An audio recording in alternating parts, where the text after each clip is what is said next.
Guys, स्वागत है आप सभी का आपका अपना चैनल निस क्लासेज में। दोस्तों, आज का सेशन में हम लोग डिस्कशन करने वाले हैं 12th बायोलॉजी का चैप्टर नंबर 11 है जैव प्रौद्योगिकी सिद्धांत व प्रक्रम। इस चैप्टर में हम लोग एमसीक्यूज पे डिस्कशन करेंगे कि आप सबके एग्जाम के लिए वेरी वेरी इंपॉर्टेंट है और हेल्पफुल है। तो अंत तक बने रहिए, वीडियो को स्किप मत कीजिए। तो चलिए, आप लोगों से रिक्वेस्ट है कि आप लोगों ने अभी तक हमारा चैनल सब्सक्राइब नहीं किया है तो प्लीज़ वीडियो को लाइक करें, चैनल को सब्सक्राइब करें और बेल आइकन को दबा दें ताकि जितने भी अपडेट्स हो सबसे पहले आपके पास पहुँचे। तो चलिए दोस्तों, इस सेशन को शुरू करते हैं। हमारा फर्स्ट क्वेश्चन है ग्राम ग्राम प्लस और ग्राम जो माइनस होती है उसमें बैक्टीरिया में जो भिन्नता पाई जाती है उसे हम लोग क्या कहते हैं। 4 ऑप्शन दिए गए, इसमें से हम लोग को बताना है कि क्या इसका सही जवाब हो सकता है। तो आइए देखते हैं। इस क्वेश्चन में बोला गया है ग्राम प्लस और ग्राम माइनस में जो बैक्टीरिया होती है उसमें भिन्नता पाई जाती है। तो ऑप्शन ए में है कोशिका भित्ति में, ऑप्शन बी में है केंद्रक, ऑप्शन सी में है मेसोसोम में, ऑप्शन डी में है इनमें से कोई नहीं। सॉरी, यहाँ पे डबल सी आ गया है और इसे कोई चलिए इसको इग्नोर करते हैं, देखते हैं इनका सही जवाब। तो जो इस क्वेश्चन का सही जवाब हो जाएगा वो हो जाएगा ऑप्शन ए कोशिका भित्ति में। ऑप्शन ए राइट है। बैक्टीरिया में जो भिन्नता पाई जाती है उनके कोशिका भित्ति में पाई जाती है। तो बढ़ते हैं नेक्स्ट क्वेश्चन की तरफ। क्वेश्चन नंबर 2 है डीएनए के कटे भागों को जोड़ने हेतु इनमें से किसका प्रयोग किया जाता है। तो इसका आंसर देखते हैं। तो इसका जो सही जवाब हो जाएगा वो हो जाएगा लाइगेज। डीएनए के कटे भागों को जोड़ने हेतु इनमें से लाइगेज का प्रयोग किया जाता है। तो ऑप्शन जो सही हो जाएगा वो हो जाएगा बी। नेक्स्ट क्वेश्चन है जैविक रूपांतरित जीव हो सकते हैं रोगाणु प्रतिरोधक। ऑप्शन बी में है सूखा प्रतिरोधक, ऑप्शन सी में ए बी दोनों, ऑप्शन डी में है इनमें से कोई नहीं।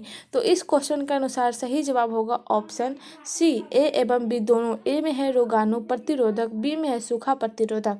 तो जैव रूपांतरित जीव हो सकते हैं ये 2 तरह के। नेक्स्ट क्वेश्चन, क्लोन की पहचान करते हैं। तो क्लोन की पहचान किससे करते हैं। ऑप्शन ए में पीसीआर से, ऑप्शन बी में जेल इलेक्ट्रोलिसिस से, ऑप्शन सी में है ऑटोरियोग्राफी से, ऑप्शन डी में है इनमें से सभी से। तो इसका जो सही जवाब हो जाएगा वह हो जाएगा सी, रेडियोग्राफी से क्लोन का पहचान करते हैं।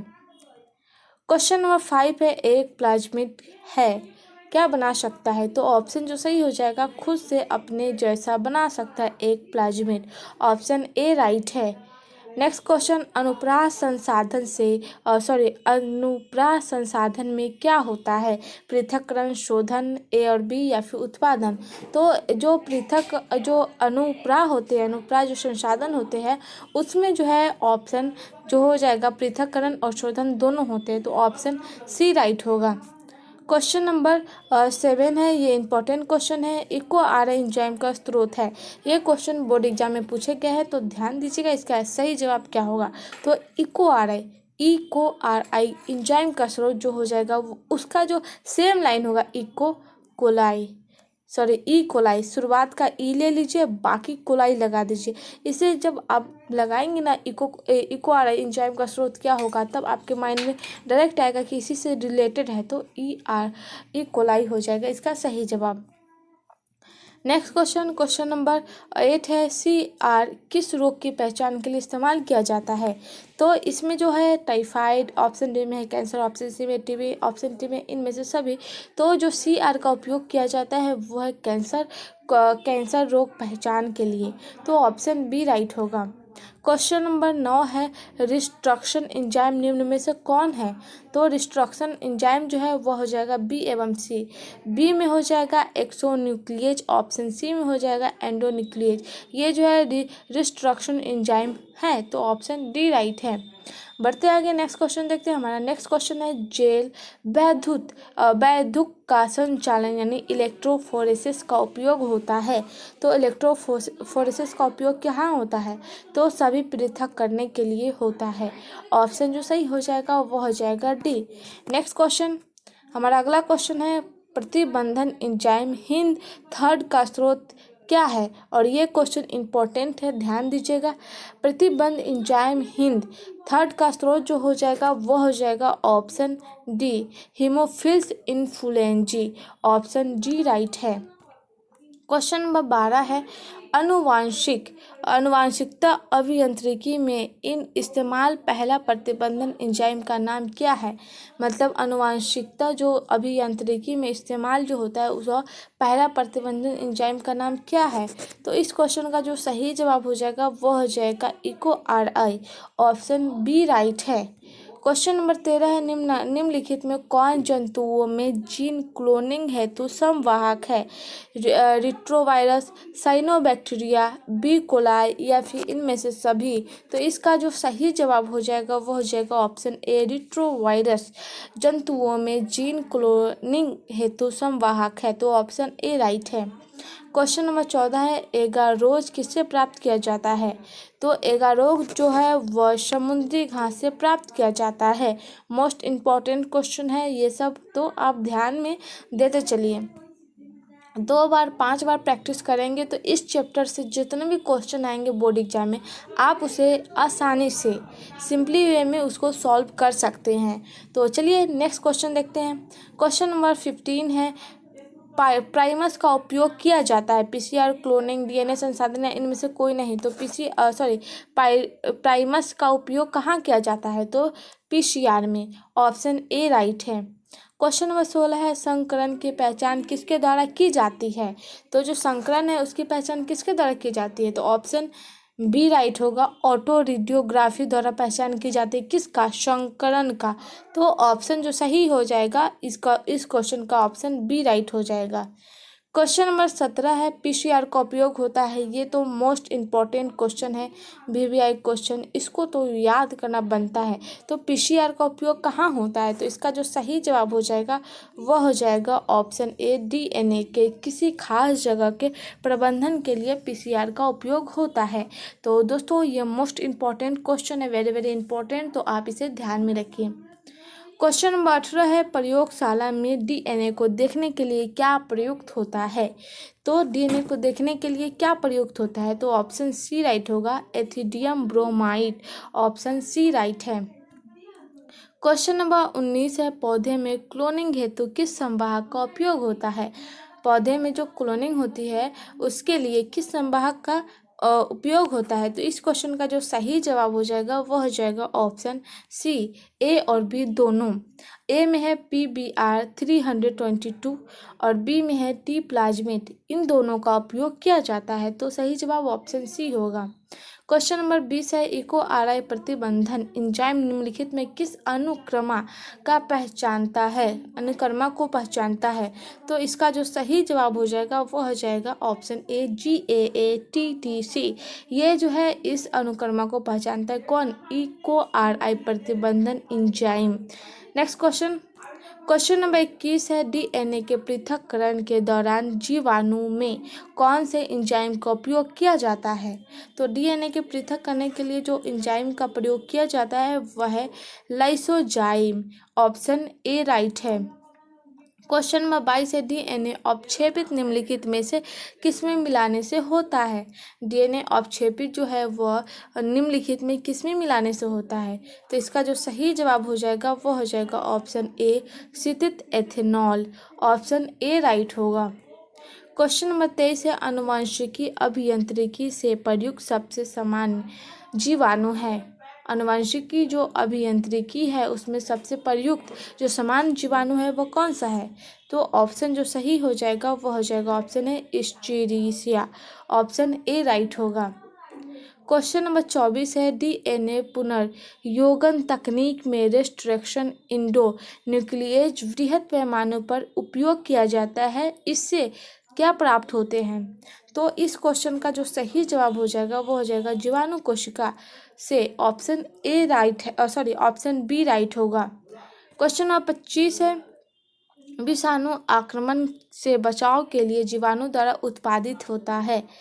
तो विषाणु जो आक्रमण होते हैं उनसे बचाव के लिए जीवाणु द्वारा क्या उत्पादित होता है। तो इस क्वेश्चन का जो सही जवाब हो जाएगा वो हो जाएगा option B endonucleases, option B right है। क्वेश्चन नंबर 26 है फ्लावर साभर किसका ट्रांसजेनिक प्रकार है। जो फ्लावर सावर है वो किसका ट्रांसजेनिक प्रकार है? गेहूँ, टमाटर, धान या फिर रुई? तो ये जो है वो टमाटर का प्रकार है जो ट्रांसजेनिक किया जाता है। ये फ्लावर सावर जो है वो ट्रांसजेनिक किया जाता है, वो टमाटर का है। तो ऑप्शन बी राइट होगा। क्वेश्चन नंबर 27 है। ये क्वेश्चन वेरी वेरी इंपॉर्टेंट है। जिस क्वेश्चन को हम वेरी वेरी इंपॉर्टेंट बोल समझ लीजिए, ये क्वेश्चन बोर्ड एग्जाम में पूछे गए हैं। तो गोल्डन राइस में कौन सा विटामिन प्रचुर मात्रा में रहता है? तो ऑप्शन ए में है विटामिन ए, ऑप्शन बी में विटामिन के, ऑप्शन सी में विटामिन ई, ऑप्शन डी में है विटामिन सी। तो ध्यान में रखिएगा, इसका जो सही जवाब होगा ऑप्शन ए होगा, विटामिन ए। गोल्डन राइस में विटामिन ए जो होती है वो प्रचुर मात्रा में पाई जाती है। क्वेश्चन नंबर 28 है। एकल कोशिकीय प्रोटीन किससे प्राप्त किया जाता है? तो इसका जो सही जवाब हो जाएगा वो हो जाएगा ऑप्शन डी, पहला एवं दूसरा दोनों ही। क्वेश्चन नंबर 29 है। प्रतिबंधन इंडोन्यूक्लियस काटता है। जो प्रतिबंधन होती है वो इंडोन्यूक्लियस काटता है, क्या काटता है? तो डीएनए के दोनों रज्जुओं को काटता है। कौन? प्रतिबंधन। क्वेश्चन नंबर 30 है। दो सूक्ष्म जीव जो आनुवंशिक अभियांत्रिकी में अत्यधिक महत्वपूर्ण होता है। तो इसका जो सही जवाब हो जाएगा वो हो जाएगा इस्चेरिचिया कोलाई तथा एग्रोबैक्टीरिया ट्यूमिफेसिएंस जो है वह महत्वपूर्ण होता है, अत्यधिक महत्वपूर्ण होता है। क्वेश्चन नंबर 31 है। आनुवंशिक रूप से एक समान जीन जिसे ऊतक कल्चर के द्वारा प्रकाशित किया जाता है उसे क्या कहते हैं? तो उसे जो है हम लोग क्लोनिंग कहते हैं। ऑप्शन बी राइट है। क्वेश्चन नंबर 32 है। प्रतिबंधन इंडोन्यूक्लियस का मुख्य उपयोग होता है। तो प्रतिबंधन जो इंडोन्यूक्लियस का मतलब मुख्य उपयोग होता है वो कहाँ होता है? तो इनमें से सभी में होता है। ये 2 बार रिपीट है, इग्नोर कीजिए। फर्स्ट है जीन लाइब्रेरी में, दूसरा है भौतिक प्रतिबंधन मानचित्र बनाने में, थर्ड है जीन क्लोनिंग में। ये तीनों में इसका उपयोग किया जाता है। क्वेश्चन नंबर 33 है। प्राइमर्स का उपयोग किया जाता है। तो प्राइमर्स का उपयोग कहाँ किया जाता है? ये क्वेश्चन इंपॉर्टेंट है। तो इसका जो सही जवाब है पीसीआर में किया जाता है। नेक्स्ट क्वेश्चन है। पौधे की जड़ों से ट्यूमर पैदा करता है। पौधे की जड़ों से जो है वह ट्यूमर पैदा करता है, कौन करता है? तो इसका जो सही जवाब हो जाएगा वो हो जाएगा ऑप्शन बी, एग्रोबैक्टीरियम ट्यूमिफेसिएंस। ये जो है पौधों की जड़ों में ट्यूमर पैदा करता है। क्वेश्चन नंबर 35 है। एगारोज का प्रयोग किया जाता है। एगारोज जो है उसका प्रयोग किया जाता है, कहाँ में किया जाता है? तो इलेक्ट्रोफोरेसिस में किया जाता है। ऑप्शन ए राइट है। क्वेश्चन नंबर 36 है। परपोषी कोशिकाओं में विजातीय डीएनए को प्रवेश करने के लिए किनका उपयोग होता है? सॉरी, यहाँ पे 10 नहीं होगा। तो इस क्वेश्चन का जो सही जवाब हो जाएगा वो हो जाएगा इनमें से सभी सूक्ष्म अंतःक्षेपण। ऑप्शन बी में है जीनगन, ऑप्शन सी में है अहानिकारक रोगजनक। ये जो है इनका उपयोग किया जाता है कहाँ पर? पोषी कोशिकाओं में विजातीय डीएनए को प्रवेश कराने के लिए। नेक्स्ट क्वेश्चन है। बायोलिस्टिक या जीन गन का उपयोग किसमें होता है? तो इसका जो उपयोग होता है वो हो जाता है विजातीय डीएनए की परपोषी कोशिका में प्रवेश कराने के लिए। ये अभी थोड़ी देर पहले हम लोगों ने देखा था जीन गन, ये भी आ रहा है इसमें, और यही क्वेश्चन को पलट के पूछा गया है। जीन गन या फिर बायोलिस्ट उसको बोला जाता है, ध्यान में रखिएगा। क्वेश्चन नंबर 38 है। पीसीआर विधि आवश्यक है। पीसीआर वाले क्वेश्चन तो इम्पोर्टेंट ही होते हैं। तो इसका जो सही जवाब हो जाएगा वह हो जाएगा ऑप्शन डी, डीएनए संवर्धन। पीसीआर विधि जो आवश्यक होती है वह डीएनए संवर्धन में होती है। क्वेश्चन नंबर 39 है। एगारोज जेल प्राप्त किया जाता है। एगारोज जेल जो है वह कहाँ प्राप्त किया जाता है? समुद्री घास में। नेक्स्ट क्वेश्चन देखते हैं। क्वेश्चन नंबर 40 है। निम्नलिखित में कौन सा एंजाइम उच्च तापमान पर भी सक्रिय होता है? सेल्यूलोज, टैग पॉलीमरेज, लाइसोजाइम या फिर पेक्टेनेज। तो कौन है जो मतलब उच्च तापमान पर भी सक्रिय होता है? तो ये जो है टैग पॉलीमरेज जो है वह उच्च ताप पर भी सक्रिय होता है। क्वेश्चन नंबर 41 है। कुछ एंजाइम अपनी क्रियाशीलता को बढ़ाने के लिए कौन नॉन प्रोटीन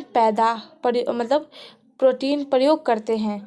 तो इसका जो सही जवाब हो जाएगा वह हो जाएगा ऑप्शन सी, सह एंजाइम। क्वेश्चन नंबर 42 है, निम्नलिखित में कौन सा गोलाकार प्रोटीन के उदाहरण है? तो ऑप्शन ए में मायोसिन, ऑप्शन बी में कोलेजन, ऑप्शन सी में कीराटिन, ऑप्शन डी में हीमोग्लोबिन। तो ऑप्शन डी राइट है, हीमोग्लोबिन। हीमोग्लोबिन गोलाकार प्रोटीन के एक उदाहरण है। क्वेश्चन नंबर 43 है, निम्नलिखित में कौन सा रेशेदार प्रोटीन के उदाहरण है? तो रेशेदार प्रोटीन के उदाहरण जो है वो हो जाएगा फाइब्रोजन, ऑप्शन सी राइट है। क्वेश्चन नंबर 44 है, कौन सा न्यूक्लिक अम्ल के बहुलक है? प्रोटीन, न्यूक्लियोसाइड, न्यूक्लियोटाइड या फिर भारी धातुओं के नाभिक। तो कौन हो जाएगा इसका बहुलक? तो ऑप्शन सी हो जाएगा, न्यूक्लियोटाइड। ऑप्शन सी राइट है। क्वेश्चन नंबर 45 है, न्यूक्लिक अम्ल में कौन सा पदार्थ मौजूद नहीं होता है? तो इस क्वेश्चन का जो सही जवाब हो जाएगा वो हो जाएगा गुआनिडीन, जो है वो न्यूक्लिक अम्ल में मौजूद नहीं होता है। नेक्स्ट क्वेश्चन देखते हैं। हमारा अगला क्वेश्चन है, निम्नलिखित में कौन सा क्षार आरएनए में मौजूद नहीं होता है?